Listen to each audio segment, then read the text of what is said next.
بسم الله الرحمن الرحيم. الحمد لله رب العالمين، والصلاة والسلام الأتمان الأكملان المتلازمان على سيدنا رسول الله وعلى آله وصحبه ومن والاه. أما baada ya kumshukuru Mwenyezi Mungu na kumtakia rehema na amani kipenzi chetu Bwana Mtume sallallahu alaihi wa alihi wasallam, tunaendelea na madarasa haya ya sira ya Bwana Mtume na tumefika katika hijjatu alwadaa. Na madarasa haya tunafaa kujua sasa ndo tumekaribia, yani katika sehemu utasema kwa lugha yetu yani sensitive sana. Maana hijjatul wadaa ama hajjatul wadaa ni ile hija ya kuaga. Ni hija ya kuaga tokea katika mwaka huu wa 10 baada ya hijra Bwana Mtume sallallahu alaihi wa alihi wasallam. Bwana Mtume ndo alifanya hija, na hii ndo hija peke yake aliyofanya katika Uislamu, na ndio hija aloaga Waislamu. Yani katika hii hija alitoa khutba na akaeleza namna ya kufanya hija, ikawa ndo namna ya kuaga maswahaba. Subhanallah.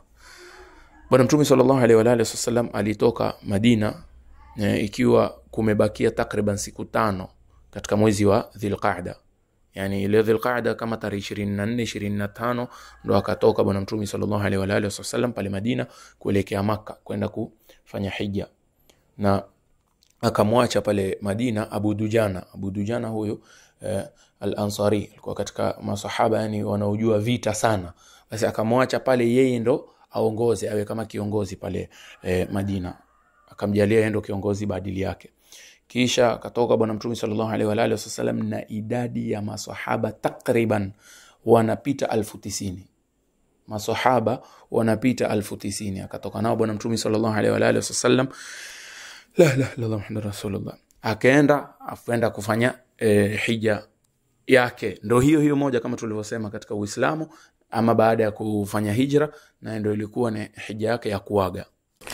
Akatoka Bwana Mtume sallallahu alaihi wa alihi wasallam pamoja na hao watu wengi, na akatia ihramu Dhulhulaifa. Ule msikiti ulioko pale Dhulhulaifa ndo Bwana Mtume sallallahu alaihi wa alihi wasallam alifanya ihramu yake. Taban yani hii Dhulhulaifa ni sehemu kule wanaojua kule, ama ambao washawahi kwenda ndo watakuwa wanajua sehemu kama hii. Akatia ihramu yake, yani ihramu ni nia. Kisha akafanya talbia, akasema labbaik allahumma labbaik la sharika laka labbaik innal hamda wan ni'mata laka wal mulk la sharika laka.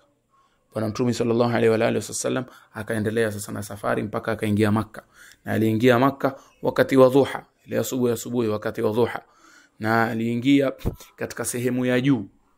Yani ni sunna hata mtu akaenda hija tuambiwa ni sunna mtu akiingia Makka aingie wakati wa asubuhi, kwa ajili ya hiki kitendo cha Bwana Mtume sallallahu alaihi wa alihi wasallam. Na ni sunna pia uingie yani kwa juu ya Makka, a'la Makka, sehemu inaitwa Thaniyat Kada. Kisha Bwana Mtume sallallahu alaihi wa alihi wasallam alipofika pale katika Al-Kaaba, akaliona lile jumba yani Al-Kaaba, akasema Allahumma zidhu tashrifan wa ta'dhiman wa mahabatan wa birran. Naam, akasema Mwenyezi Mungu, zidisha nyumba hii usharifu, ukubwa, utukufu na utisho na wema. Subhanallah. Malia, hii ndio hali ya mu'min akiona nyumba ya Mwenyezi Mungu jalla jalalu.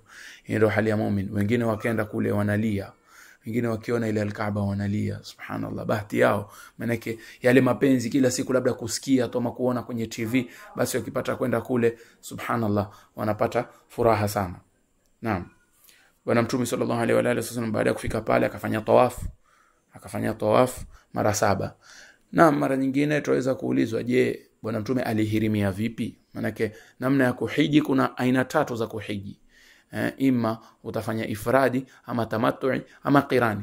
Maulama wamekhtalifiana, madhehebu tofauti, riwaya zimekuja nyingi. Je, Bwana Mtume alifanya qirani ama alifanya tamattu'i? Maulama wamefanya nini? Wamekhtalifiana. Na Bwana Mtume sallallahu alaihi wa alihi wasallam akafanya tawaf. Tawafu hii tawaful qudumi ndio sunna. Ukifika tu pale Makka, ukiingia tu pale msikitini ukaona Al-Kaaba, ni sunna ufanye nini?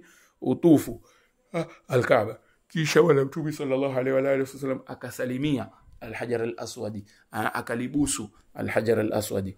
Na Bwana Mtume baada ya kufanya tawafu akaswali raka 2 pale katika maqam Ibrahim, akatarakai katika maqam Ibrahim. Na hizi sehemu zote yani ukaenda kulenda utaonyeshwa utaambiwa ni hapa. Kisha bwana mtume sallallahu alaihi wa alihi wasallam akaenda akanywa maji ya Zamzam, kisha akafanya sa'i baina ya Safa na Marwa mara 7. Taban kama vile tawaf ni mara 7, pia sa'i ni mara 7. Na lakini katika hii sa'i alikuwa amepanda kipando chake, alikuwa yuko katika nini, kipando. Maulama wasema ni bora mtu kutembea. Mtu akifanya sa'i na akifanya tawaf ni bora kutembea, lakini bwana mtume sallallahu alaihi wa alihi wasallam alipanda kile kipando, yani alikuwa juu ya imma ni ngamia ama ni farasi ama ni punda. Kwa sababu gani? Iwe namna ya kuwafundisha watu wamuone zaidi, kama kuna adhkari anasema, kama kuna mafunzo yote atawapa. Kwa hiyo bwana mtume sallallahu alaihi wa alihi wasallam alikuwa juu ya kipando. La ilaha illa Allah wa rasulullah. Kisha bwana mtume sallallahu alaihi wa alihi wasallam alikuwa akipanda kile kilima cha Safa, asema la ilaha illa Allah, Allahu akbar, la ilaha illa Allah wahdahu anjaza wa'dahu wa nasara 'abdahu wa hazama al-ahzaba wahdahu. Naam. Na hii ilikuwa takriban kabla ya tarehe 9, yani ambayo ni siku ya Arafa.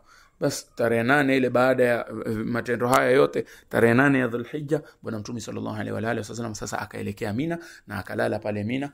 Na baada ya hapa sasa ndio itakuja siku ya Arafa, na ndio siku kubwa zaidi, na ndio matukio ama ndio maelezo makubwa.